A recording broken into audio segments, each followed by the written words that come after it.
오늘 여러분과 함께 나눌 말씀, 지난주에 이어 예수를 만난 사람들을 11번째 인물로 더 나은 것을 얻은 자 사마리아 여인이 두 번째 시간을 여러분과 나누도록 하겠습니다. 본문은 요한복음 4장 1절부터 보도록 하겠습니다. 요한복음 4장 1절부터 7절까지입니다. 요한복음 4장 1절부터 7절까지 제가 한 절 여러분이 한 절 교독하여 읽고 7절 함께 읽겠습니다. 예수께서 제자 삼고 세례 베푸시는 것이 요한보다 많다 하는 말을 바리새인들이 들은 줄을 주께서 아신지라. 예수께서 친히 세례를 베푸신 것이 아니요 제자들이 베푼 것이라. 유대를 떠나 다시 갈릴리로 가실새 사마리아를 통과하여 사마리아에 있는 수가라 하는 동네에 이르시니 야곱이 그 아들 요셉에게 준 땅이 가깝고 거기 또 야곱의 우물이 있다. 예수께서 오셨다 하여 물 곁에 들어가시니 해가 6시쯤 되었다. 함께 사마리아 여자 한 사람이 물을 길러 왔음에 예수께서 물을 좀 달라 하시니. 아멘. 요한복음 4장 1절부터 7절까지의 말씀 지난주에도 잠깐 나누었는데 오늘 조금 더 나누려고 합니다. 제가 사실은 다다음 주부터가 대림절이거든요. 대림절 기간이 들어가는데 대림절 기간에는 대림절에 맞는 해야겠다 했다가 그냥 해야겠다. 예수를 만난 사람들로 쭉 그냥 나가겠다. 제가 살 때는 이 사마리아 여인 이야기 크리스마스 될 때쯤 끝나지 않을까 싶어요. 사마리아 여인 이야기는 참 깊고 감동적이에요. 저희들이 그래 이것도 어차피 크리스마스는 성탄은 누구를 기다리는 거잖아요. 오신 예수 그리스도를 축하하는 것이기도 하지만은 오신 예수 그리스도를 기대하고 기다리는 것이니 예수를 만난 사람들, 특히 사마리아 여인 이야기를 통하여서 우리들이 그 크리스마스를 준비하는 것도 괜찮겠다 생각이 듭니다. 1절 예수께서 제자를 삼고 세례를 베푸시는 거예요. 그러니까 여러분 다급해하지 마시고 뭐요? 지난주에 1절부터 했는데요. 또다시 1절부터 하는 거예요? 제가 이게 말씀드렸죠? 성탄 될 때나 끝날 거라고요? 그러니까 여러분 조급해하지 마시고 계속 따라오십시오. 1절 함께 읽어봅니다. 시작. 예수께서 제자 삼고 세례를 베푸신 것이 요한보다 많다는 말을 바리새인들이 들은 줄을 주께서 아십니다. 2절 예수께서 친히 세례를 베푸신 것이 아니요 제자들이 베푼 것이라. 이게 사마리아에 있는 수가라고 하는 동네에 살았던 여인의 이야기의 밑자락이고 배경이라고 말씀을 드렸죠. 수가성 여인을 만나기 이전 예수님이 만났던 인물이 있었는데 그 인물이 바로 니고데모였습니다. 니고데모는 이스라엘이라고 하는 나라에서 꽤나 높은 지위를 가진 사람이었죠. 사내들인의 공회원이기도 했고 랍비라 일컬어지기도 했습니다. 그가 예수님께 언제 찾아와서 밤중에 찾아와서 물었죠. 선생이시여 어떻게 해야 영생을 얻을 수 있습니까? 이렇게 물어봤었습니다. 그리고 예수님은 니고데모에게 어떻게 영생을 얻을 수 있는지를 이야기를 해주셨죠. 무엇해야 네가 거듭나지 않고서는 이렇게 거듭나야 영생을 얻을 수 있다. 이렇게 대답해 주셨습니다. 그리고 요한복음의 저자인 요한은 니고데모의 다음 인물로 예수를 만난 사람으로 누구를 말해주냐? 오늘 사마리아라고 하는 곳에 수가성에 살고 있는 한 여인 이야기를 지금 해주려고 하는 겁니다. 니고데모와 수가성 여인은 굉장한 차이를 가지고 있습니다. 직책으로나 사회적 지위로나 사회적인 평판으로나 그의 실제적인 권리로나 유대 사회에서 과거 2000여 년 전 유대 사회에서 남자와 여자라고 하는 어쩔 수 없는 결코 넘을 수 없는 큰 차이를 니고데모와 수가성 여인은 가지고 있는데 지금 예수님은 니고데모를 만나신 이후에 1절에서 이렇게 합니다. 예수께서 제자를 삼고 세례를 베푸시는 것이 요한보다 많다 하는 말을 바리새인들이 들은 줄을 주께서 아신지라. 바리새인들이 들은 줄 주께서 아신지라. 그러니까는 지금 유대를 떠나 다시 어디로 가시는데 갈리로, 유대에서 니고데모를 만나시고 갈리로 가시는 와중에 어디를 거쳐 가시는 거냐면은 지금 수가성을 거쳐 가시는 겁니다. 그런데 이 유대를 떠날 때에 마치 누구를 피하여 가는 것과 같이 바리새인들을 피하여 가는 것과 같은 뉘앙스로 1절이 되어져 있죠. 예수께서 전하시는 일과 행하신 일이 누구보다 더 크다고, 세례요한보다 크다는 말을 누가 듣고 바리새인들이 들었다는 것을 예수님이 아시고 못했다. 지금 갈리로 가신다라는 것이 마치 누구를 피하여서 바리새인들을 피하여 가는 것 같은 뉘앙스로 적혀져 있다 이 말입니다, 여러분. 그런데 이건 바리새인들을 피하는 것이 아니고 또한 바리새인들을 피하는 것도 아닙니다. 2절에 이렇게 쓰여 있죠. 예수께서 하신 것이 아니고 누가 한 것이다. 제자 때문에. 이런 걸 보고 우리가 뭐라 그러냐. 누가 해야 될 일을, 예수님이 해야 될 일을 누가 하고 있다 이겁니다. 제자들이 하고 있다 이겁니다. 뭐 하지도 않은 일을, 시키지도 않은 일을 누가 하고 있다는 겁니다. 제자들이 하고 있다는 겁니다. 그럼 제자들은 왜 했을까요? 시키지도 않은 일을? 교회 예배당에서 할 만한 단어는 아니지만 이런 말이 있죠. 뭐가 생사람 잡는다고 그랬습니다.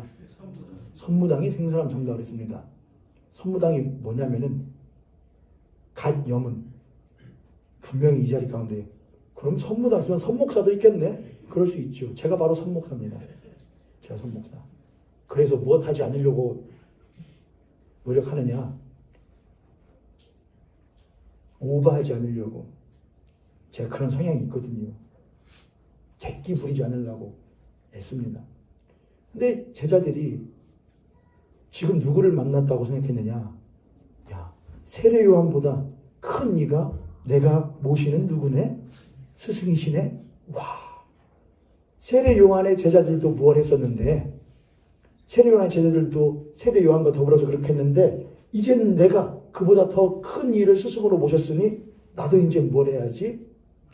그런 걸 보고 이제 뭘 하냐? 자랑이라고 합니다. 교만이라고 하고요. 그렇게 하니 바리새인들이 그런 모습을 보고서는 뭘 했겠습니다? 자신들의 기득권이나 자신들의 가지고 있는 권력이 약화될 것에 대한 우려도 있었겠지만, 바리새인들의 그런 우려보다 훨씬 더 무서운 것은 무엇이냐? 이런 제자들의 모습이었던 겁니다. 제자들이요.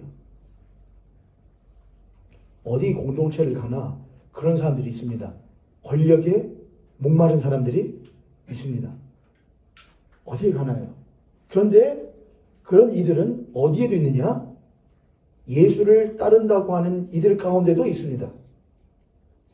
예수 그리스도를 빙자하여 예수 그리스도를 팔아 예수 그리스도를 등에 업고 자기의 기득권을 챙기고 자신의 목소리를 내려고 하는 사람들이 꼭 있기 마련입니다.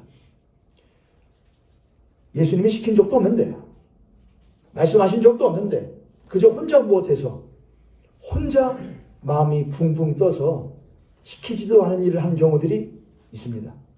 그럴 때 예수님은 어디를 떠나? 이렇게 쓰여있죠. 3절. 어디를 떠나서? 유대를 떠나 어디로? 갈리로 하십니다.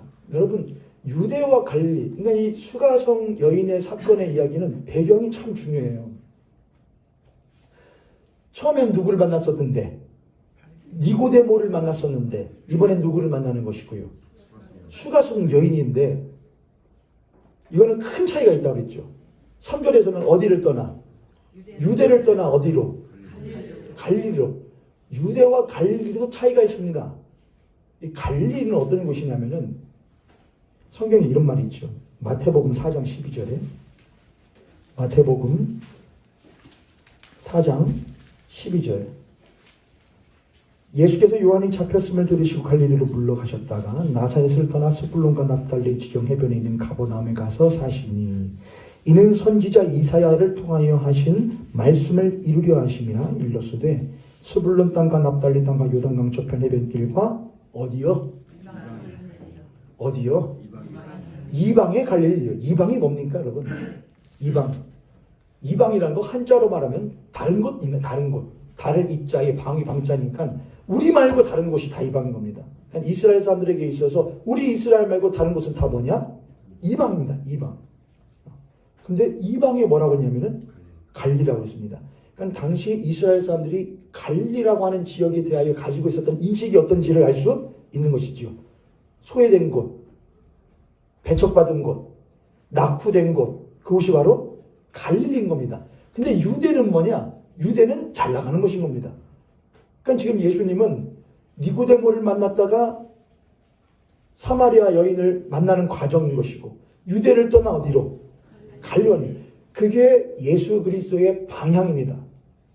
우리가 주로 모시고 우리가 누구라고 모시는 우리의 스승이라 여기는, 선생이라 여기는 예수 그리스도께서 가셨던 방향입니다.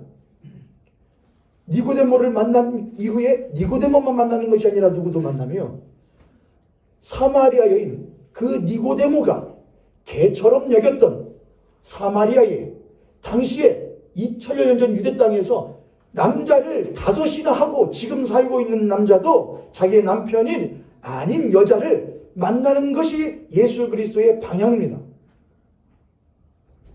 유대에 머무는 것, 득세하기 위해서는 어디로 가야 하는데 유대로 가는 것이 당연지사입니다. 성공하려면 어디로 가는 것이, 성경하는 것이, 서울 가는 것이, SKY를 가야 되는 것이, 더 높은 곳으로 가야 되는 것이, 도시의 중심부로 가야 되는 것이 당연지사입니다. 그러나 예수님은 유대를 떠나 어디로 가시느냐? 갈리로 가십니다. 그러니까 예수님의 방향은 우리의 방향과 못했던 것이냐? 달랐다는 겁니다.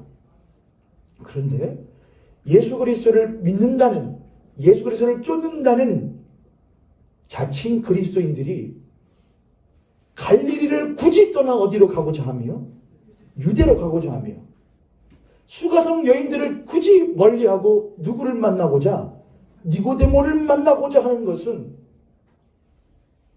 니고데모도 만나야죠. 유대도 가야 되지요. 그러나 우리들 마음 가운데는 어디에 머무르고 싶고, 유대에 머무르고 싶고, 니고데모들 같은 이들과만 어울리고 싶은 것은 그리스도인들의 모습이 절대로 아니라는 겁니다. 우리가 성경을 볼 때 배우는 것은 예수 그리스도의 이러한 방향성과 예수 그리스도의 가치와 삶의 목적들을 배우는 것이지, 예수님이 일으키신 이적을 배우는 것이 절대로 아니라는 겁니다. 성경 어디에 예수님께서 내가 물고기를 이만큼 잡았으니까 너도 잡아라 하셨습니까? 내가 병든 자를 이렇게 고쳤으니까 너희들 고쳐라 그렇게 했습니까? 저를 따라서 고칠 수도 있고 못 고칠 수도 있고 안 고칠 수도 있고. 여러분, 기적은 뭔 것이냐? 기적은 필수가 아니란 말입니다. 기적은 하나님께서 그 사람의 은사에 따라서 뭐 다 해주시는 것이냐? 주시는 겁니다. 그러나 예수 그리스도의 방향성은 은사에 상관없이, 성향에 상관없이 모든 예수 그리스도를 쫓는 제자들이 같이 따라가야 되는 것입니다. 할렐루야. 모두입니다. 그래서 방언은 못해도 예수는 방향성을 쫓아 따라야 됩니다. 귀신은 못 쫓아내도 예수 쫓아서 이 방향성을 가야 됩니다. 어디로? 갈리로. 어디로? 수가성으로. 예언은 못해도 그들과는 함께 해야 되는 겁니다. 그게 그리스도인인 겁니다. 할렐루야. 아멘. 할렐루야. 아멘. 중심을 떠나 변두리로, 권세를 떠나 권세 없는 자리로, 강함을 떠나 약함의 자리로 가시는 것이 예수님의 방향이었습니다.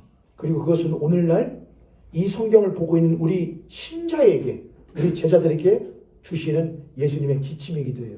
예수님이 유대를 떠나 어디로 가고자 했을 때에, 갈릴리로 가고자 했을 때에 제일로 아쉬운 사람들이 누구였을까요? 제자들이죠. 지금 한참 못하고 있는데 세례 주고 막 하니까 사람들이 못하는데요. 이야, 막 몰려들고, 지금이야말로 우리들이 가장 못한 때인데, 가장 주목받고 두각을 나타내고 있는 때인데 예수님은 거기를 푹딱 못하시느냐? 떠나십니다. 떠나십니다. 아, 목사님 뭐예요? 지금 교회가 지금 이때 팍 하고서 한번 일어나야 되는데 일어나라고 안 했으니까요. 주님이 일어나고 안 했으니까요. 안 시켰으니까요. 근데 우리는 항상 제자들과 같이 행동할 때가 많이 있는 것이죠. 그 덕분에 그런 선 그리스도인, 아직 덜 익은 그리스도인들이 횡행하니 교회가 세상에게 뭘 먹고 욕을 먹고 그렇게 아직 설 익은 그리스도인들이 횡행하니 세상이 교회를 오히려 못하고 염려하고 걱정하지 않습니까? 누구를 쫓는 이들은 적고 예수를 쫓는 이들은 적고 전부 다 예수 팔아서 못하고자 하는 한몫 챙기고자 하는 예수 팔아서 자기의 문제 해결하고자 하는 그런 신앙에만 빠져 있으니 교회가 교회답지 못한 것 아니겠습니까? 모임교회는 어때야 될까? 모임교회는 그렇지 말아야겠다. 모임교회에 계신 우리 형제 자매님들 성도님들은 어떠셔야 될까? 여러분들은 그러지 마셔야겠다. 우리들은 교회다운 교회가 되어야 하겠다. 3절과 4절 함께 읽습니다. 시작. 유대를 떠나사 다시 갈릴리로 가시었세 사마리아를 통과하여 하겠는지라. 지난주에도 말씀드렸지만은 여기에는 무엇이 있다? 사마리아를 꼭 못해야겠다. 통과해야겠다. 근데 이 말씀은 예수님이 나중에 부활하신 이후에 승천하실 때에 제자들에게 말씀하셨죠. 너희들은 온 유대와 사마리아와 땅끝까지 이르러 내 증인이라. 온 유대와 사마리아와 땅끝까지 이르러. 근데 이스라엘 백성들에게 있어서 온 유대는 인정되지만 뭐는 인정되지 않고요. 사마리아 인정되지 않고 이스라엘 사람들에게서 땅끝은 이방이니까 인정되지 않습니다. 예수님은 자신의 제자들을 이스라엘 바깥으로 못 하셨던 것이냐? 네, 모셨던 것이죠. 저는 우리 모형교회 참 좋아요, 여러분. 저는 우리 모형교회 참 좋습니다. 제 표정이 진짜가 아닌 것 같아요, 여러분. 여러분 표정이 뭐 어쩌라고. 좋다고요. 우리 모형교회. 예? 나중에 또 무슨 반전이 있을까? 어떻게 해야 반전이 된대요? 실제로는 안 좋아요, 이렇게 해야 돼요? 우리 모형교회 참 좋아요, 여러분. 어떤 목사님이 전화 오셔서 통화하는데 그 목사님 종종 저희 교회 영상을 보신다 하더라고요. 통화하는데 그 목사님 특징이 이것도 보시면 또 뭐라고 하려나? 특징은 전화가 와요. 그럼 대개는 전화 건 사람이 뭐라고 하잖아요. 여보세요? 노인중 목사 이렇게 하잖아요. 말이 없어요. 그럼 제가 여보세요? 가만히 있어. 여보세요? 잘 있었어? 뭐 하는 거야. 대답을 하는 전화를 먼저 걸었으면 전화를 하지. 저랑 나이 차이가 별로 안 나서 편하게 하는데 이야기를 하다가 어떻게 교회는 평안하고 교회는 괜찮지. 교회는 괜찮아. 목사가 별로여서 그렇지. 교회는 문제 없어. 성도님들은 다들 좋으신 것 같아. 목사만 잘하면 돼. 그랬더니 그 목사님 말 맞아. 목사만 잘하면 돼. 목사가 교회 망치지. 그렇죠, 여러분. 전 난 모형교회는 참 좋은 것 같아. 하나님이 나 같은 사람은 모형교회 아니면 받아줄 데가 없어서 지금 여기다 두신 것 같아. 난 모형교회가 참 좋아. 둥우리 같아. 아멘. 그러니까 어쩌라고요, 목사님. 그렇다고요.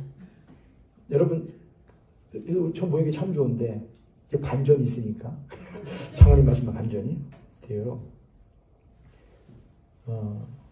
참 좋은데 너무나 안락하고 너무나 좋으면 무엇하고 싶지 않을 때가 있냐면은 떠나고 싶지 않을 때가 있어요.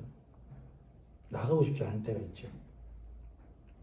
너무나 우리가 좋으면 너무 우리만 있고 싶을 때가 있죠. 주님 여기가 무엇하오니? 좋사오니 할 때가 있죠. 예수님은 참 특별하신 분인 게 난 저기도 좋은데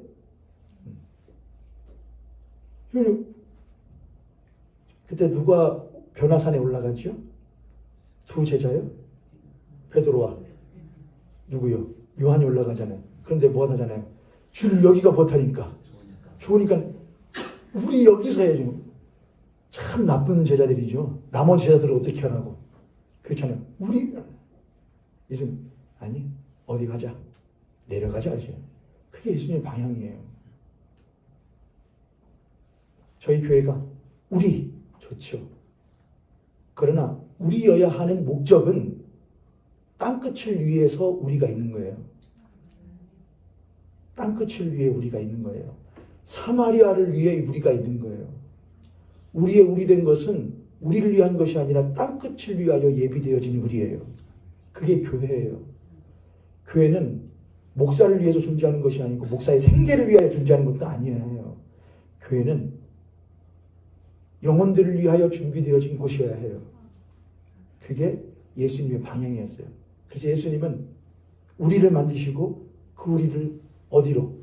사마리아와 땅끝으로 보내셨던 일을 하셨죠. 사랑하는 성도님들, 우리 교회 참 좋죠? 따뜻하죠? 가족 같죠?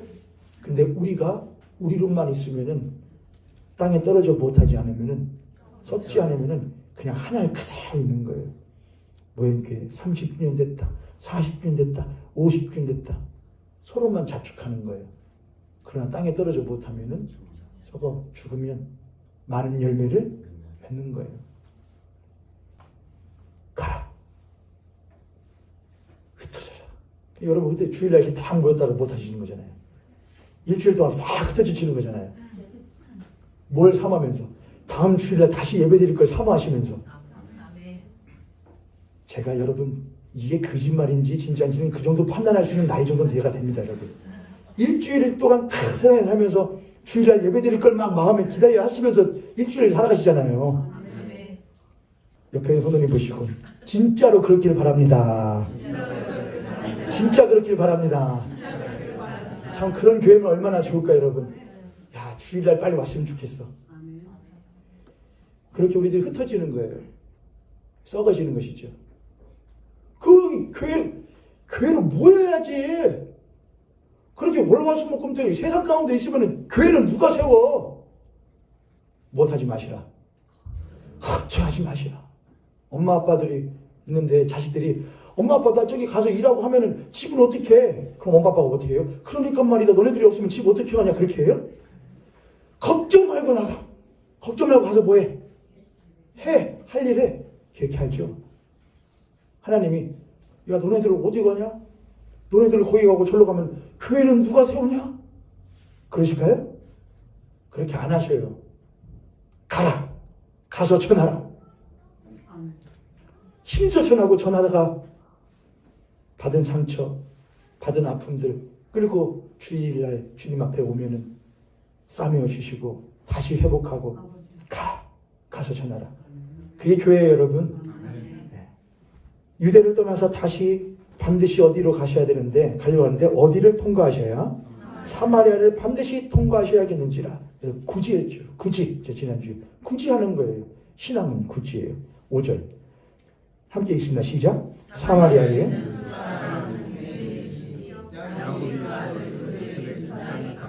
6절 시작. 거기 또 야곱의 우리가 예수께서 길 가시다가 피곤하여 물 옆에 들어가시니 해가 6시쯤 되었다. 아멘.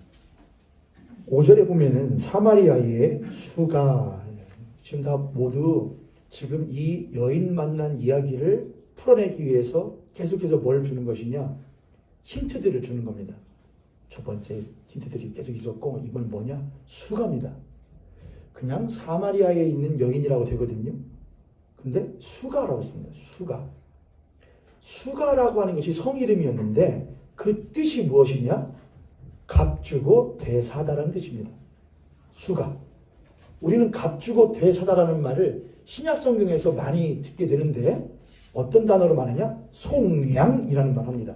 송량. 값주고 다시 사다. 송량, 대속, 속죄. 죄를 없이 하다. 속죄. 대속, 대신 없이 하다. 대속. 송량. 값주고 없이 하다. 송량. 그게 뭐냐? 수가라는 성의 이름입니다. 값주고 다시 산 것. 수가. 이 첫 번째. 예수님이 굳이 어디를 통과하셔야겠는데 굳이 버림받은 사마리아라고 하는 굳이 이스라엘 사람들에게 배척받는 돼지, 개 취급받는 그 사마리아인들이 사는 땅을 굳이 가셔야겠는데 그런데 그곳에 무슨 성이 있어서 수가라는 성이 있다 이겁니다. 근데 그 성의 이름이 무엇이다고요? 갑주고 대사다. 속량이라고요. 그지요? 근데 그 수가성에 뭐가 있었대요? 우물이 있는 겁니다. 우물이요. 우물. 여러분, 우물은 성경에서 제가 요한복음 강의할 때 예전에 했던 것 같아요. 우물은 어떤 장소냐? 맞아요. 우물은 사실 만남의 장소인 거예요. 왜냐하면은 그 이스라엘이라고 하는 나라의 특성상, 지형상, 지역적 특성상 물이 무엇하느냐? 귀합니다. 그래서 구약 성경 같은 데 보면은 뭘 파야 되느냐? 우물을 파야 해요. 우물 가진 사람이 못한 사람인 거냐? 부자인 거예요. 우물이 있어야, 물이 있어야 뭐를 먹이고, 양, 낙타, 낙대 먹이고 다 할 거 아닙니까? 우물을 파는 게 아주 중요한 일이란 말이죠. 그러니까 우물이 있고, 지금처럼 관계 수로가 되는 것이 아니니까, 수도시설이 되는 것이 아니니까는 필요한 물을 날마다 뭐 해야 되냐? 우물터 가서 길러 가야 되는 거예요. 길러 가는 시간도 정해져 있어요. 대부분은 언제냐? 서늘할 때예요. 아침 시원할 때. 아침 시원할 때 우물터 가서 물 다 못해서 길어서 집에 가서 쓰는 거예요. 그게 이제 이스라엘 사람들의 공통적인 생활상이었던 거예요. 이 우물이 그러다 보니까는 아침에 주로 누가 물을 들어오느냐? 남자들은 잘 안 오고, 남자들은 뭐 하고요? 열심히 나가서 뭐 일하고 있겠죠. 라고 믿고 싶으면 어서 또 그냥 한량같이 또 어서 그냥 입에다가 풀필 하나 물고서는 돌아다니고 있겠지. 뭐 그럴 수 있겠죠. 대개는 참 불평등하지만은 그때는 누가 물을 길러 오느냐? 이제 여자들이 길러 오는 거예요. 그럼 여자들이 물을 길러 아침에 오면은 그 우물터가 물 길러 오는 여자들로 북적북적한 거예요. 그러면 그 자리가 아주 어떨까요? 생동감 있겠죠? 그러면서 그 안에서 이제 뭐가 일어나는 거냐? 여자분들이 모이면 무슨 얘기 하시죠? 남자들은 모이면 무슨 얘기 하고요? 남자들은 모이기만 뭐 정치 얘기, 어디 뭐 투자한 얘기 대부분 뭐 조금 질라지면 응답해서 하고. 그럼 여자분들은 모이면 무슨 얘기 하셔요? 여자분들은 모이시면 자수한 얘기, 실뜨기한 얘기, 뭐 이런 거 하셔요? 아니잖아요. 대개는 식료품 얘기.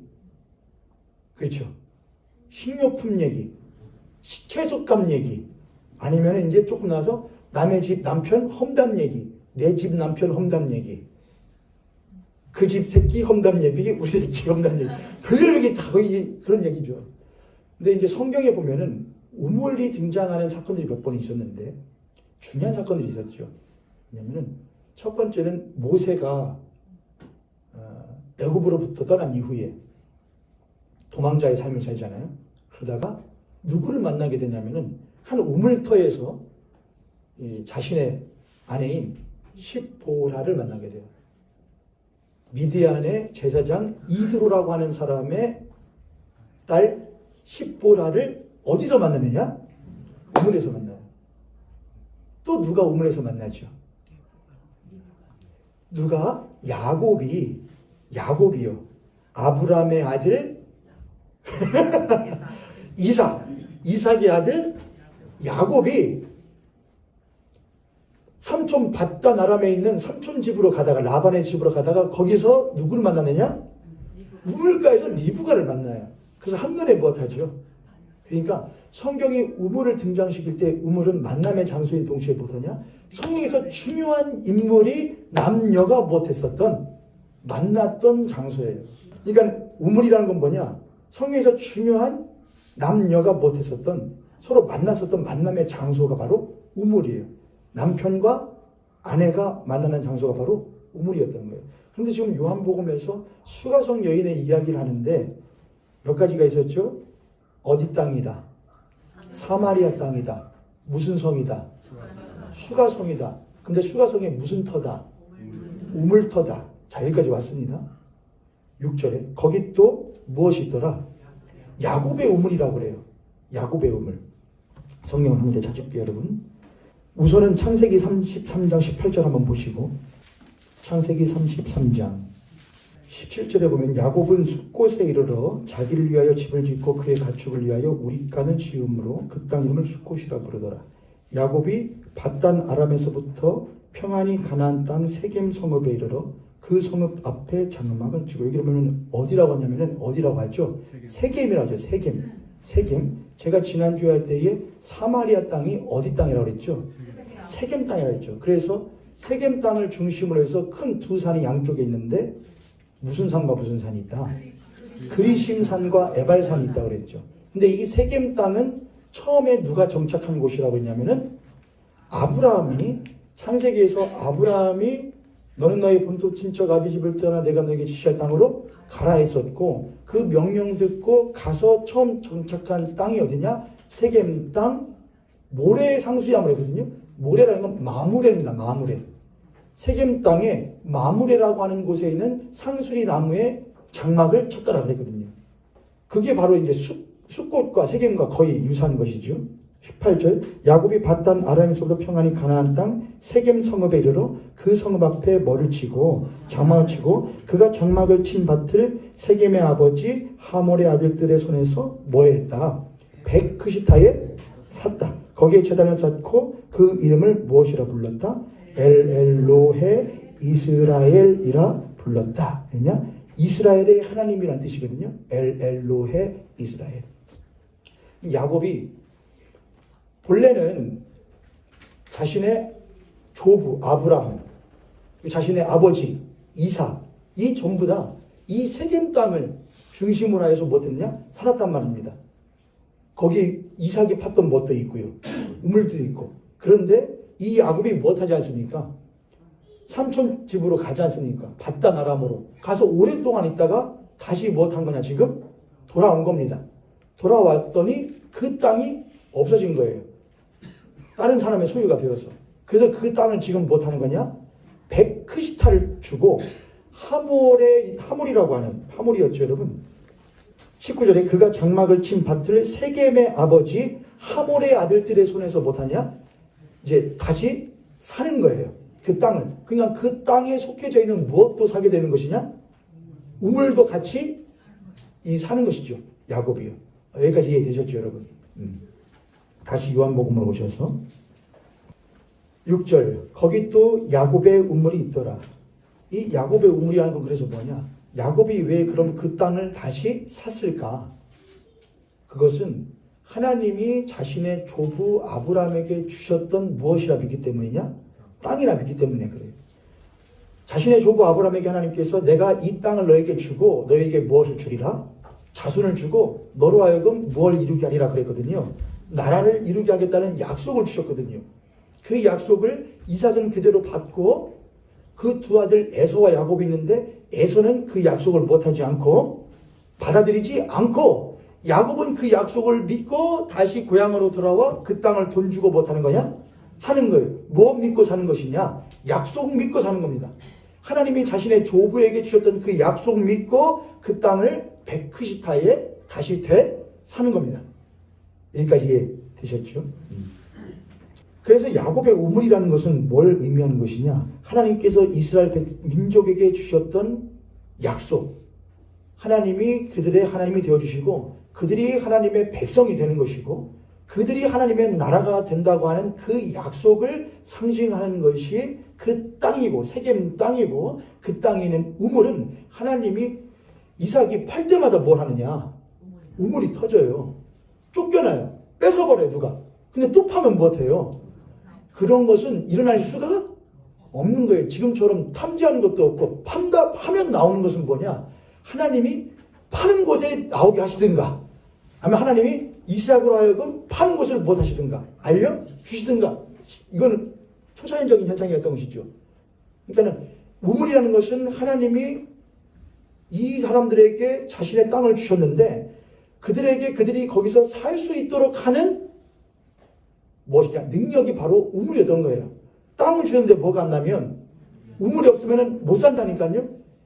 그러니까 땅을 주셨다. 땅만 주시면 되는 게 아니고 그 땅에서 뭐가 나야 되는 것이냐?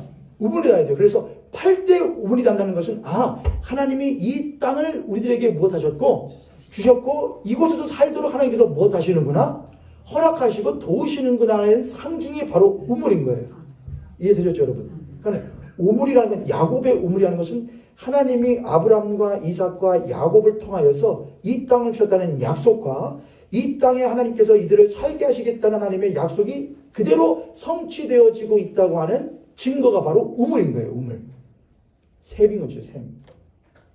예수께서 길 가시다가 피곤하여 우물 곁에 그대로 앉으시니 때가 6시쯤 되었더라. 사마리아 여자 한 사람이 물을 길러 왔음에 예수께서 물을 좀 달라 하시니, 이제는 드라마가 이제 멋지게 이제 점점 익어가고 있는 거예요. 수가라는 동네에 야곱이 그 아들 요셉에게 준 땅이 가깝다. 하나님이 약속하셨던 땅이 가깝다. 근데 수가라는 동네 이름은, 성의 이름은 뜻이 무엇이다요? 무엇이라고요? 갑주고 무엇이다요? 이런 거예요. 갑주고 사다. 속량이라고요. 갑주고 사다. 근데 거기에 뭐가 있었더라? 야곱의 우물이 있었더라. 우물은 만남의 장소인 동시에 남편과 아내가 만나는, 예비 남편과 예비 아내가 만나는 만남의 장소인 동시에 또 무엇이다? 하나님이 이 땅을 줬다는 약속인 동시에 또 하나님이 그 주신 땅에 그 사람들을, 백성을 살게 하시겠다는 하나님의 약속의 성취가 일어나고 있다는 증거가 이게 우물이란 말입니다. 근데 그 우물에 지금 누가 오셨냐? 예수님이 오셨다 이거예요. 응? 이 우물에 예수님이 오셨다 이거예요. 모세가 우물에 왔을 때 어떤 모습으로 와요? 도망을 나왔는 거잖아요. 애굽 땅에서. 그러니까는 영화 같은 거 보면은 초췌한 모습으로 우물터에 와요. 그리고 이 여인들을 괴롭히는 남자들을 쫓아내주고 여인들에게 물을 얻어 마셔요. 그 중에 십부라가 있었던 거예요. 야곱이 바단 아람으로 왔을 때 어떤 모습으로 와요? 도망한 자예요. 쫓겨난 사람이에요. 그렇게 와요. 지금 예수님이 오시는데 성경이 굳이 뭐냐? 예수님이 무엇하여서? 피곤하여서라 그래요. 제가 지난주에 했죠. 예수님의 어떤 인성을 나타내는 것이라고요. 근데 그걸 넘어서서 예수님이 지금 누구를 만나기 위해 오시는 것인데, 한 여인을 만나기 위해서 오시는 것인데 피곤하게 오신다 이거예요. 지금 예수님이 누구를 만나러 오시는 것인데, 돼지를 만나러 오시는 것인데 피곤하게 오신다 이거예요. 죄송해요 여러분. 유대 사람들에게, 이스라엘 사람들에게 사마리아 사람들은 뭘로 여겨졌으니까요. 제가 이걸 어떻게 표현해야 여러분들이 더 실감하실까요? 유대인들에게는 이런 게 있어요. 전쟁이 나요. 전쟁이 나서 막 싸우는데 적군이 유대인들을, 이스라엘 사람들을 감당할 수가 없다. 그럼 어떻게 하는 경우가 있느냐? 돼지고기를 확 던져요. 그럼 싸우다가 이스라엘 사람들이 못하느냐? 뒤로 물러나요. 왜? 돼지는 못한 짐승이니까. 부정한 짐승이니까. 죽은 시체나 다름없다니까요, 돼지는요. 그래서 이 사람은 돼지를 먹어요, 안 먹어요? 먹지도 않고 키우지도 않아요. 근데 사마리아 사람들은 그렇게 여겼다 이거예요. 돼지고 죽은 시체고. 심지어 2000년 전이니까 여자고요. 심지어 못한 여자고요. 앞에 몇 명이나 있었고 남편이. 5이나 있었고 지금 사는 것도 자기 남편이 아닌 여자예요. 를 만나기 위해서 예수님이 못하신 거냐? 오셨다 이거예요. 그러니까 제가 했던 표현이 과한 것이 아니죠. 유대인들의 입장에서 보자면 만약에 그 자리에 누가 있었다면은, 예수님의 제자들이 있었다고 한다면은 제자들이 무엇을 할 것이냐? 못했을 것이냐? 질색팔색을 했을 거예요. 예수님 지금 뭐냐고 그랬을 거예요. 다행히도 이때는 누가 없었지요. 이것도 의도된 것이죠. 예수님 저희 신방 가거나 뭐 할 때는 사람을 잘 골라서 가야 되거든요. 신방을 갔는데 분위기를 망치는 분들이 가끔 있거든요. 저는 저희 교회 성도님들 중에 저는 저희 아내하고만 신방을 다녔지 다른 분들 모시고 간 적은 없는 것 같으니까 여러분들 이야기는 없습니다. 딴 데 가면은 신방 같이 가가지고 좀 분위기를 망치는 분들이 있어요. 안 해도 될 말을 굳이 해가지고 분위기 망쳐놔. 해야 할 말을 안 해가지고 분위기를 망치거나. 예수님이 의도적으로 혼자 가시는 것이죠. 제자들을 아시니까요. 제자들이 어떻게 할 테니까. 이 여자를 옆에서 예수님이 사마리아 여인하고 이야기하고 있는데 옆에 제자들이 뭐래요? 아주 그냥 백안시를 하고서는 막 그러고 있으면은 그 여인이 어떻게 했어요, 여러분? 그죠? 예수님 혼자 가셔요. 그러니까 예수님이 지금 누구를 만나러 가신 거냐? 유대인 입장에서는 죽은 시체를 만나러 간 겁니다. 돼지 만나러 간 겁니다. 근데 가는 길이 무엇해서 고되어서 예수님이 우물가에 털썩 앉아 계시는 거예요. 태초에 말씀이 계시니라. 이 말씀이 하나님과 함께 있으니 이 말씀이 곧 하시라. 이 말씀이 무엇이 돼요? 여러분, 그 말씀이 육신이 되어 우리 가운데 거하시는 그 거리가, 그분에겐 거리는 없지만, 그분에겐 아무런 장애가 없지만, 그 말씀이 육신이 되시는 것이 쉬운 일인가요? 그 말씀이 육신이 되시는 그 거리가 그분에게 가까운 것인가요? 그러나 그분은 마다하지 않고 아주 간략하게 합니다. 말씀이 무엇이 되어 육신이 되어 우리 가운데에 거하심에, 예수 그리스도가 사마리아를 통과하여 우물가에 오셔, 간략하게 말하지만은 그분이 오시는 것은 결코 아무렇지도 않게 오시는 것이 결코 아니란 말입니다. 때로 우리들의 삶 가운데에 예수님이 어디 있어? 예수님 내 삶에 간섭하시나? 관심이나 있으시나? 할 때가 있지만, 때로 어쩌다가 우리들이 예수님 계신 것 같아, 예수님이 내 마음 만지시는 것 같아 느낄 때가 있죠. 아주 몇 개라도. 근데 우리는 그걸 무시할 때가 있거든요. 그럼 이렇게 생각하세요.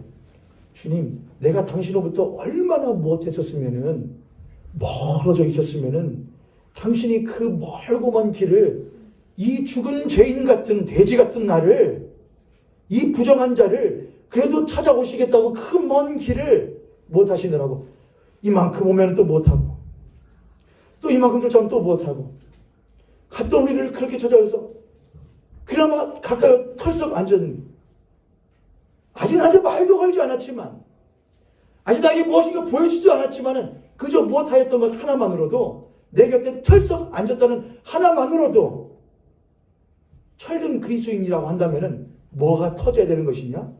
눈물이 터져야 되는 것이 마땅해요.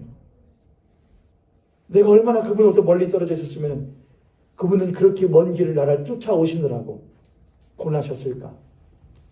그러니 성도님들, 여러분의 삶 가운데 아주 작은 소리라도 여러분 가벼이 하지 마시기를 바랍니다. 특히 여러분, 이 예배를 여러분 가벼이 하지 마시기를 바랍니다. 우리들은 중독자예요. 무슨 중독자냐? 종교 중독자입니다. 특히 한국교회는 종교 중독이 심합니다. 열광주의,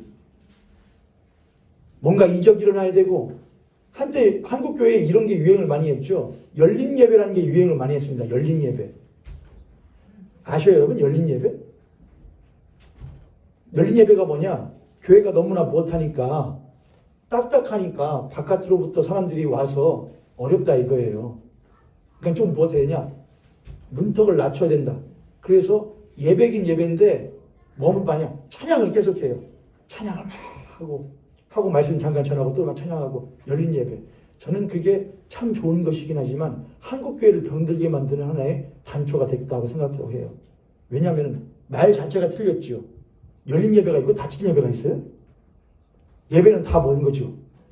다 예배는 예배인 거예요. 다 열려 있는 거예요. 다만 무엇 여기는 것, 그 예배가 열려 있지 않다고 여기는 사람들의 마음이 못한 것이지, 닫힌 것이지, 예배는 닫힌 적이 없다고요.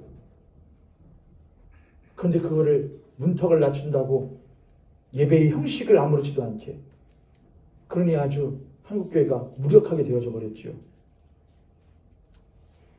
여러분, 예배를 무시하지 마세요. 그래서 우리는 뭔가 뜨겁게, 뭔가 기도가 막 뜨겁게 해야 되고, 누군가가 소리를 질러야 되고, 그럴 수도 있고 아닐 수도 있고요. 그래도 되고 안 그래도 되고요. 내가 꼭 제 아내하고 뽀뽀를 하고 있어야 제가 저 사람과 사랑하는 겁니까? 아니잖아요. 저 지금 저렇게 보기만 해도 좋거든요. 그게 사랑이잖아요. 가만히 보아도 좋은 거고요. 사랑해 말해도 좋고요. 껴안아도 좋고요. 안 해도 좋고요. 예배는 그런 겁니다. 주님 부르지도 좋고요. 해도 좋고요. 모든 게 그저 다 좋은 게 예배인 겁니다. 할렐루야. 그런데 꼭 뭐 해야? 왜 나를 꽉 안 껴안아줘? 날 못하지 않는 모양이네? 왜 나한테 말 안 해줘? 선물 왜 안 줘? 주님 날 사랑하시는데 왜 선물 안 줘? 나를 안 사랑하면 해? 그거는 하루빨리 뭘 해야? 쫑을 내야 서로가 편한 겁니다. 그러나 주님, 당신만 보기만 해도 무엇한대요? 그게 예배예요. 그게 사랑인 것이죠.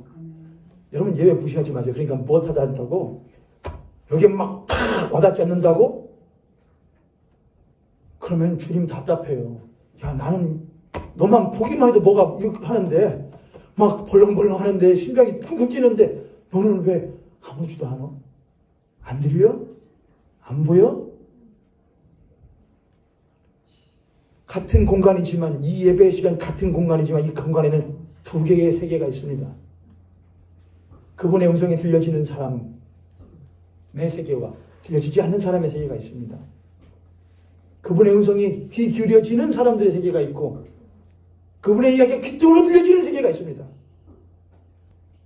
부탁드리기는 들려주세요. 그러면은 그렇게 하지 마십시오.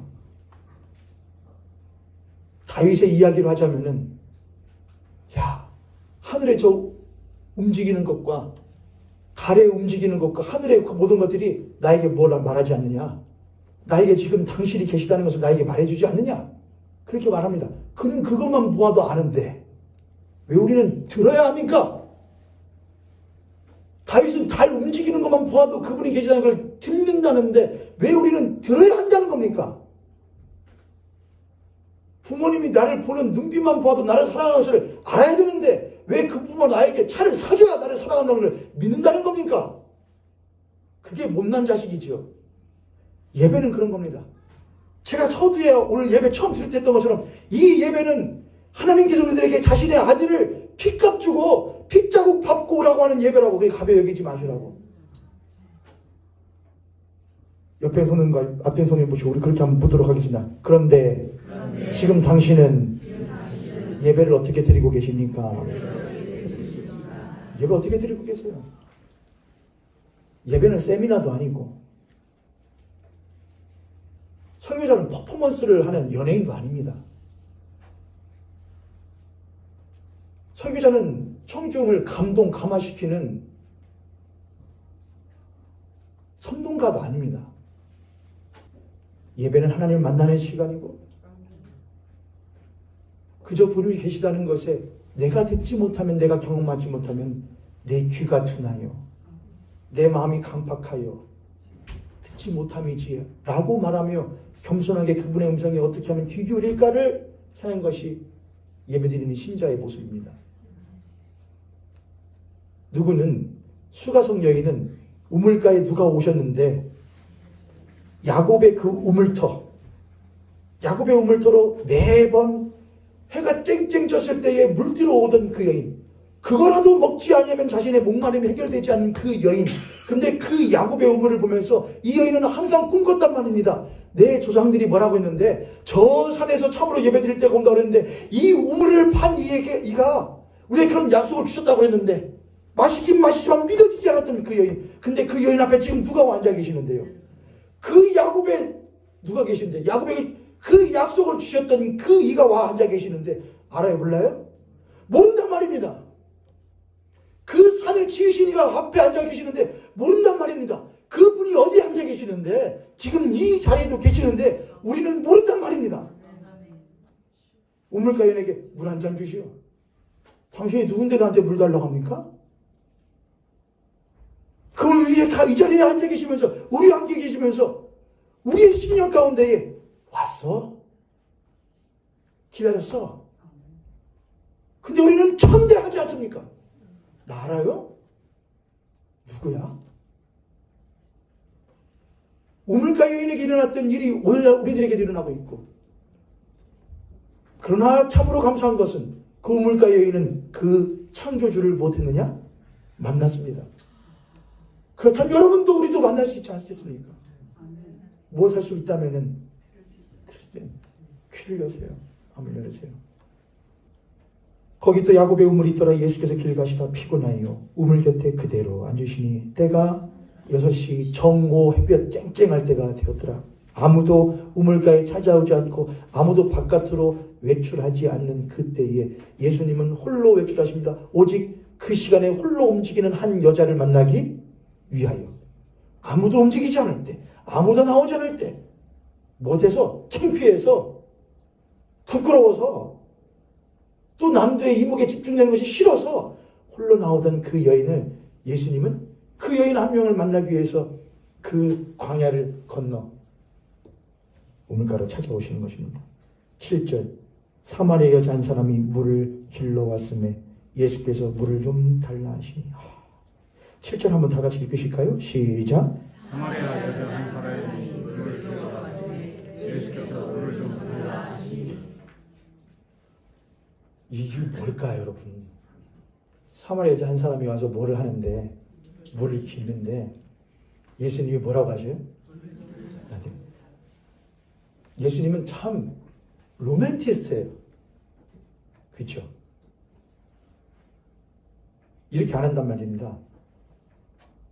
물 들어와서 그 물 마셔도 해갈 못해. 그럼 어떻게 하는데요? 내가 너에게 주는 물을 마셔야 해갈하지. 이렇게 안 하신단 말입니다.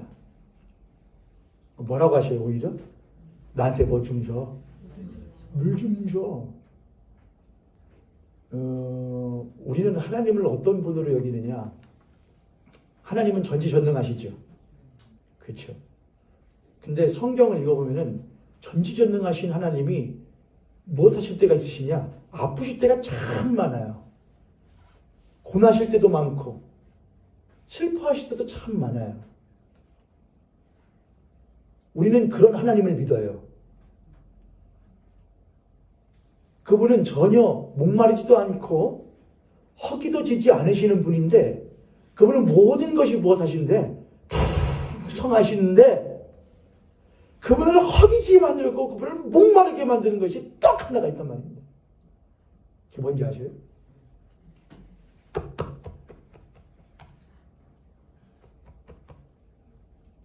다 있어요. 다. 그분은 다 있어요. 그분은 다 가졌어요. 근데 그분은 허기져요. 목말라요. 그래서 와서 우물가에 턱 앉아가지고 하냐? 그냥 나는 불토로 왔는데 그런 저에게 은준아 나한테도 무엇 좀 줘? 물 좀 줘? 우리는 매번 그분 당신 다 있죠? 그냥 나한테도 좀 무엇 해주세요. 나한테도 좀 주세요 그러잖아요. 근데 그분이 오히려 되려 우리에게 야 나한테 물 좀 줘라. 내가 목말라. 내가 가라다. 제자들이 예수님께 와서 예수님 먹을 거 가져왔어요. 그랬더니 나는 먹을 거 괜찮아. 나는 이미 먹을 양식이 따로 있어. 그러거든요. 우리는 그 의뢰 그렇게 생각하시죠, 여러분. 하나님의 말씀이 내 먹을 양식이야. 그러죠. 근데 예수 그리스도께서는 하나님의 말씀을 자신의 양식으로 삼는 동시에 그 외엔 양식이 또 있단 말입니다. 그게 뭐냐? 하나님의 말씀을 비추임 받은 한 사람이 그 예수 그리스도께 하는 말 한마디가, 고백 한마디가 그분에게 뭐란 말입니다. 양식이란 말입니다. 나한테 물 좀 줘. 주님 언제 오셨어요? 드리고 말고요. 그게 예수 그리스도를 못하게 하느냐? 그 목마름을 해결하게 해드립니다. 예배 드리러 오셨는데 저는 알죠. 아무런 목마름도 없이 이 자리에 앉아 계시는 분도 있다는 걸 압니다. 그러나 목말라서 오신 분들이 있는데 그분들께 제가 여쭙죠. 여러분들의 목마름을 해결하시는 것도 중요한데 누구 목마름도 좀 생각해 주셔요. 그분의 목마름도 좀 생각해 주셔요. 나 당신께 무엇 드릴까? 나 당신께 무엇 내드릴까? 예수님은 유대인들은 또 제자들은 이 수가에 있는 이 우물주로 온 여자 그리고 수가성에 있던 사람들은 이 여인을 어떤 여자인지 알기 때문에 아주 배척했을 겁니다. 그러나 예수님은 한없이 그를 무엇의 대상으로 보시느냐? 사랑의 대상으로 보십니다. 구원의 대상으로 보시지요. 그래서 그에게 뭐냐? 야 나한테 물 좀 줘. 그런데 여인은 안타깝게도 한 명도 이 여인에게 뭐라고 물어본 사람이 없냐면은 물 달라고 물어본 사람이 없단 말입니다. 왠 줄 아셔요? 뻔하잖아요. 그 사람은 어떤 여자니까요. 동네에서 소문난 그런 여자거든요. 그러니까 자기도 하니까 언제 물들어오죠? 정오에 아무도 없을 때 혼자 물들어오죠. 그게 아닌데 유대인은 당연하고 사마리아 사람들조차도 유대인들에게 돼지 취급받는 사마리아 사람조차도 그 여자를 뭐 취급해서 죄인 취급해서 뭐 달라고 하지 않는단 말입니다. 부탁하지 않는다, 말 걸지 않는단 말입니다. 상종하지 않는단 말입니다. 온 천하가 상종을 하는데 딱 한 명만 상종을 하는 거예요. 누구예요? 그게 예수 그리스도인 거예요. 온 천하가 상종을 안 하는데 온 천하보다 크신 한 이가 뭘 하느냐? 상종을 해요. 나한테 물 좀 줘. 이 여인이 연극이나 영화 같은 걸 보면은 이 여인이 물 달라고 하니까는 놀래요. 근데 오기 전부터 이미 우물가에 남자가 앉아 있으니까는 이상하긴 했겠죠. 그래서 의구심 섞인 눈길로 왔다가 이 남자가 뭐라고 하는 걸 보고 예수님이 나한테 물 좀 주시는 것을 보고서는 놀래죠. 경계심이 있겠죠. 그 영화 잘 만들었어요. 제가 그 여자였으면은 먼저 뭐가 생겼을 것이냐? 저는 먼저 경계심도 있었기 때문에 안에서 막 뜨거운 것이 확 올라왔을 것 같아요. 왜냐면 한 번도 누가 나한테 말 건 적이 없는데. 이 사람 뭐지? 수많은 사람들이 우리들에게 말을 걸어주고 또 우리도 수많은 사람들에게 말을 겁니다. 안녕을 물어보고 평안을 물어보고 구해주고 당신들의 필요를 물어보고 내가 필요한 것을 채워줄게 말도 해줍니다. 그러나 우리가 아침에 찬양했던 것 같이 그 아무도 내게 참된 평안 줄 수 없습니다. 온 천하가 나에게 말을 걸긴 하는데 그 모든 말들은 이 여인과 우리들에게 참된 평안을 줄 수 없는 말이었는데 우리들에게 오로지 참된 평안을 주실 수 있는 유일하신 한 분이신 하나님이 우리들에게 거시는 그 말씀 한마디는 우리들에게 우리가 반드시 얻어야 될 참된 평안과 영원한 생명을 허락해 주십니다. 우리는 수많은 사람들의 이야기를 들으면 그 안에서 인정도 받고 위로도 받고 나름대로 도움도 받고 살지만 그리스도인들은 그 모든 사람의 말이 나라고 하는 존재를 결코 채울 수 없다는 것을 인정하고 깨닫고 하나님 생명의 말씀이 당신에게 있사오니 나에게 당신이 말씀을 허락하여 주시옵소서라고 말하여 그 말씀을 듣는 사람만이 뭘 하는 것이냐? 니고데모가 받지 못했을 것 같은 그 영생을 그 여인이 못하게 되는 것이냐? 받게 되는 것입니다. 할렐루야. 아멘. 할렐루야. 아멘. 이 부분만 하면 이제 저희들이 오늘 마치게 돼요. 우물 이야기를 조금 더 해야 됩니다. 우물 이야기. 우물이라는 것은 샘과 우물은 틀리죠, 여러분. 샘물은 이제 산이나 이런 데서 나잖아요. 근데 우물은 뭐냐? 뭐 해야 되는 거예요? 파야 하잖아요. 우물이라는 건 뭐냐?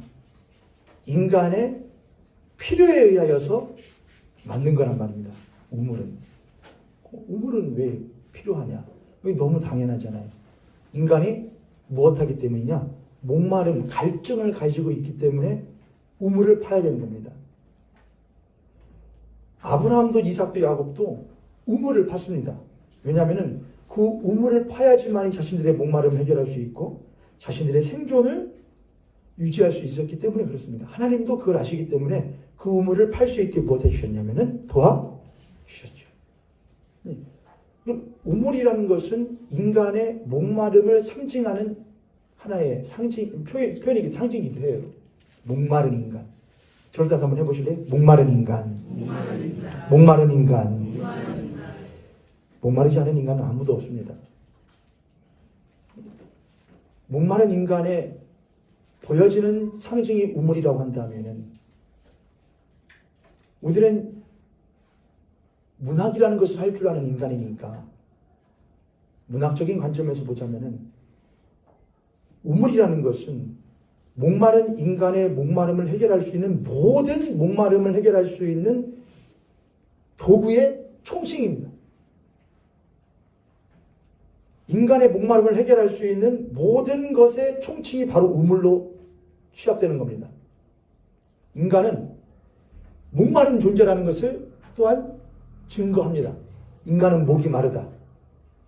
마셔야만 산다. 그럼 인간의 목마름이라는 것은 단순히 H2O,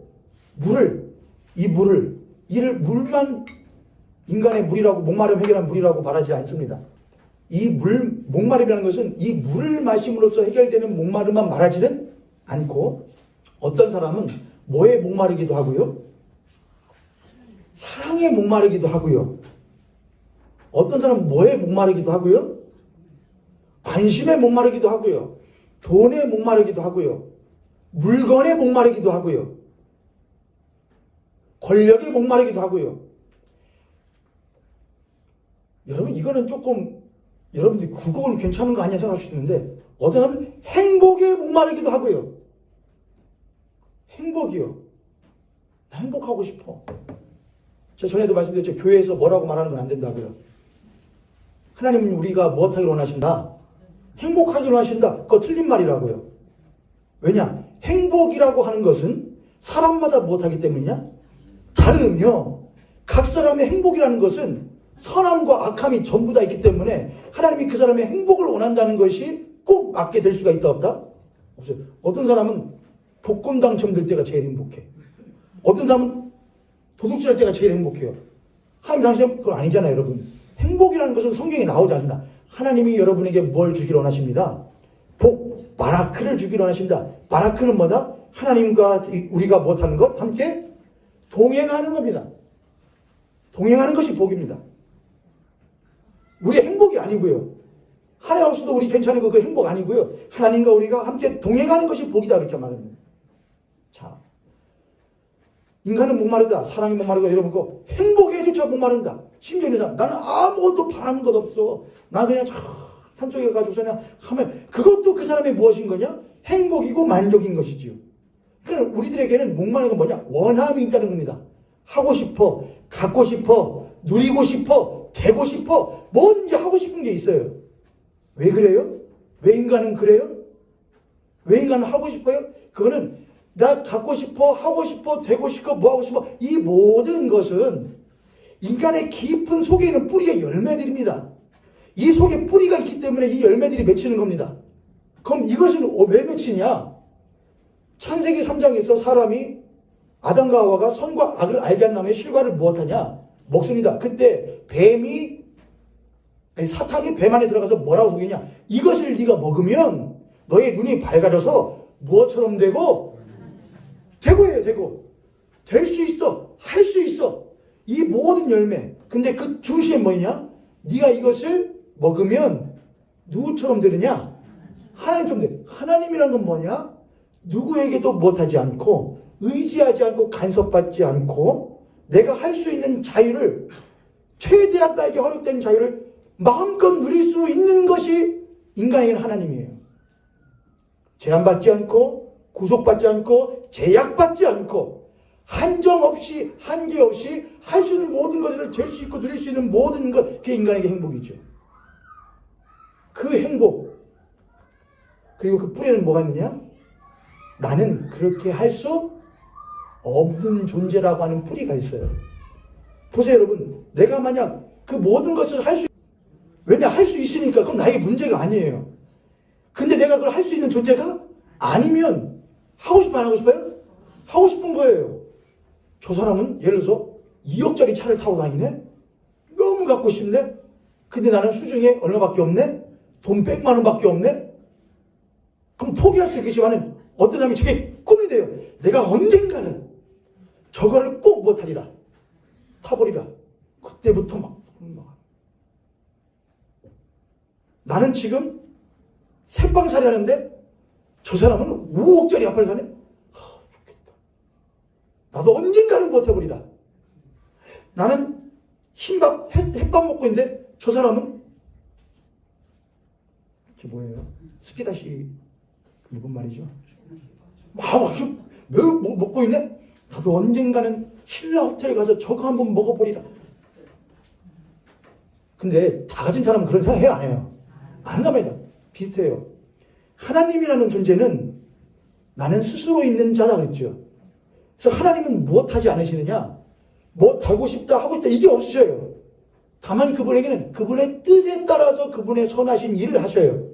그러나 인간은 자존자가 아니라 뭐냐? 피존자예요. 창조자가 아니고 그는 지음받은 존재예요. 피조자예요. 그래서 그는 할 수 없는 것이 있어요. 못하는 것도 있어요. 한계가 있단 말입니다. 그래서 인간에게는 무엇은 열매를 맺고 싶느냐? 내가 할 수 없는 존재이지만 내가 누구처럼 되어서 하나님처럼 되어서 나도 못하고 싶어. 하고 싶어. 갖고 싶어. 누리고 싶어. 그것이 인간에게 무엇이냐? 행복이 되었단 말입니다. 행복. 그런 인간이 회개하지 않고 시당을 가질 경우에 어떻게 되느냐? 피존자의 모습은 그대로 있는데 그 피존자의 모습이 누구를 등에 업고 하나님을 등에 업고 갖고 싶어 누리고 싶어를 취하기 시작을 해요. 그걸 보고 뭐라고 하느냐? 그때부터 그에게 하나님은 하나님이 아닌 겁니다. 누구인 거냐 그게? 우상인 겁니다. 하나님이 그 자리에 계시지 않으십니다. 예레미야 2장 13절에 보면은 그런 말이 있습니다. 예레미야 2장 13절에 뭐라고 써 있냐면은 예레미야 2장 13절 내 백성이 두 가지 악을 행하였나니 곧 그들이 생수의 근원되는 나를 버린 것과 스스로 웅덩이를 판 것인데 그것은 그 물을 가두지 못할 터진 웅덩이들이니라. 한번 다시 같이 읽어보실래요? 시작. 내 백성이 두 가지 악을 행하였나니 곧 그들이 생수의 근원되는 나를 버린 것과 스스로 웅덩이를 판 것인데 그것은 그 물을 가두지 못할 내 백성이 두 가지 악을 행했다. 첫 번째, 나를 버렸다. 내가 무엇인데? 생수의 근원인데 나를 버렸다. 두 번째, 나를 버렸더니 목마르잖아요. 생수의 근원인 나를 버렸으니 목마른데 목마르면 뭐 해야 되는데 생수의 근원 되시는 하나님께로 나와서 다시 그 생수를 마셔야 되는데 그에게 나오지 않고 스스로 뭐를 팠다고요? 근데 마지막으로 해. 웅덩이를 팠는데 그것은 가두지 못할 뭐래요? 터진 웅덩이들. 그러니까 하나를 파는 게 아니고 우리 누구의 모습인 것이냐? 우리의 모습인 것입니다. 그러니까는 예수님께서 사마리아의 수가라고 하는 성에 한 여인을 찾아오는데 어디 터에서 만나셨다? 우물터에서 만났다. 근데 그 여자랑 이야기해 보는데 무슨 이야기를 했냐? 물에 대한 이야기를 계속해요. 예배에 대한 이야기를 하고요. 물과 예배. 예수님이 그 물과 예배에 대해 나중에 이야기를 해주시거든요. 근데 그는 왜 그 우물을 뚫어오느냐? 예수님께서 야, 물 좀 줘. 나중에 뭐라고 이야기하다가 내가 너에게 줄 물이 있어 이렇게 하거든요. 근데 그 여자가 그럼 나에게 주십시오 그렇게 안 하고 당신이 그런 물이 있습니까? 우리 조상들은 하면서 이 물 얘기를 해요. 우물 얘기를 해요. 우리의 모습과 똑같습니다. 여러분 요거는 어떤 이에게는 그냥 머리 베고 자고 라면 받침 뜨거운 라면 받침 냄비 받침 하는 걸로 쓰는 사람도 있죠. 화분 받침 하는 사람도 있겠죠. 어떤 사람에게는요. 그러나 우리가 이것을 거룩한 하나님의 말씀 성경으로 받아들이는 사람들에게는 이게 우물입니다. 이게 우리의 셈입니다. 어떤 사람에게는 야 그거 볼 시간 있으면 뭐를 해. 그거 볼 시간 있으면 모니터를 보고 주식이 어디가 오른지를 봐. 그거 볼 시간 있으면 뭐를 해. 어디에 지금 돈이 어떻게 흐르는지 돈줄기를 봐. 보세요. 볼 수 있죠.